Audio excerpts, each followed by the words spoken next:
انت هتعمل ايه لو لقيت نفسك محبوس في بيت مع واحدة ست غريبة؟ ست كانت بتحاول اصلا تكلمك على الموبايل علشان تجيلها البيت ده، بس انت رفضت تيجي، وتلاقي نفسك مرة واحدة وصلت البيت تلاقي نفسك جوه محبوس. لا ومش بس كده، ده انت تكتشف وانت في البيت انك تلاقي لوحة متعلقة جوه على الحيطة فيها صورتك وعليها رقم 44 ومكتوب جنبها انك متوفي من امبارح. وكمان تلاقي رسالة جوه البيت بتقول انك عشان تخرج من هنا لازم تحل لغز غرفة 44. تفضل تدور على الغرفة دي لحد ما تلاقيها فعلا وتدخل جوه، بس تلاقي جسمك كله أشعر من الخوف. ده اللي حصل معايا حرفيا. وفعلا كنت في البيت، وأول ما دخلت الأوضة الغريبة دي جالي شعور خوف أول مرة أحس بيه في حياتي. حصلت حاجات غريبة جدا في الأوضة جوه. سمعت صوت رنة موبايل، وبعدها لقيت الموبايل محطوط على ترابيزة، ورحت قربت منه عشان أشوف مين اللي بيتصل. ألاقيها والدتي اتصلت بيا على التليفون ومعرفش ازاي، بس لما جيت أرد عليها ما لقيتهاش هي. أنا لقيت واحد غريب بيكلمني وبيقول لي أنا مش ماما يا حبيبي، بس ما تقلقش، ماما قاعدة جنب اهي وبتسلم عليك. بص بقى يا حبيبي، لو عايز تشوف الست الوالدة تاني لازم تدور في الأوضة اللي انت فيها على الحاجة اللي تخصني، وعايزك ما تخافش من الراجل أبو شعر أصفر اللي هتلاقيه قاعد وراك دلوقتي في الأوضة. لما تلاقي الحاجة يبقى ارجع كلمني على نفس الرقم. سلام.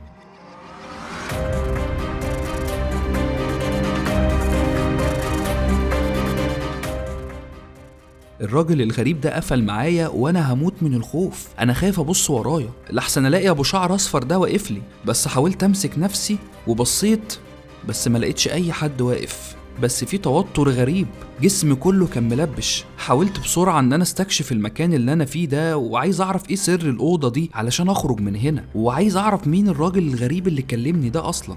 فضلت ادور شويه في الاوضه، وبعدها قلت ايه ده؟ ايه اللي انا بعمله ده؟ راجل ايه وحاجه ايه اللي تخصه؟ انا مالي بكل الكلام ده؟ انا عايز اخرج من الاوضه دي، انا لازم اروح بيتنا.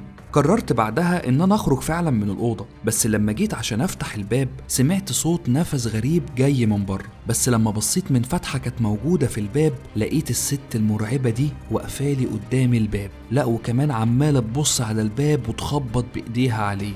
انا من الخضه رجعت لورا وقلت لا لا لا، انا كده مش هعرف اخرج من الاوضه، انا محبوس هنا، هخرج ازاي من الست اللي واقفالي بره دي؟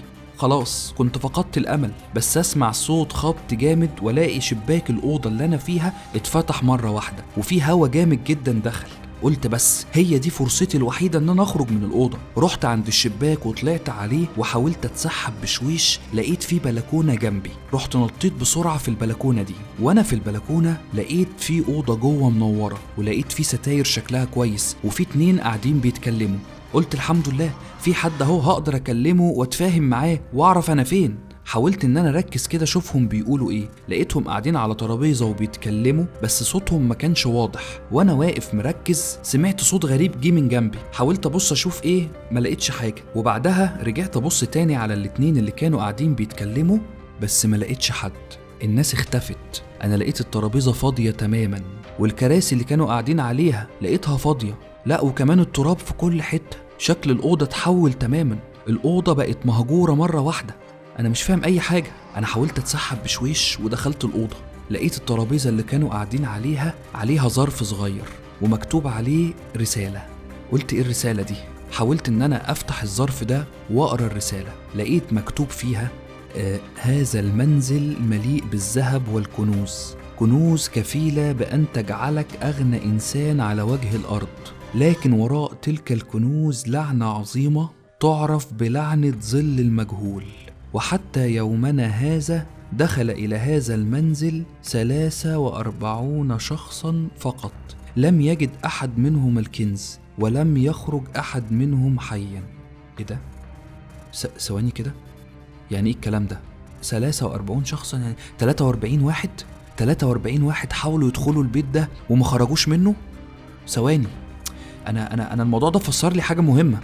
أيوة رقم 44 تقريبا كده. انا حاولت افهم ايه معنى رقم 44 اللي شفته على باب الغرفة واللي شفته على صورتي في اللوحة اللي كانت بره في الصالة. يعني ايه؟ ان انا الشخص رقم 44 اللي دخل البيت؟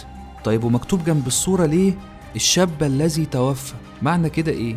ان انا كمان مش هخرج من هنا؟ يعني انا مش هعرف اخرج من البيت ده تاني، وهيتضاف على الرسالة انهم 44 شخص دخلوا وما خرجوش؟ ولا انا الوحيد اللي هقدر انجح واحل اللغز ده واخرج من البيت؟ لا لا لا لا لا, لا.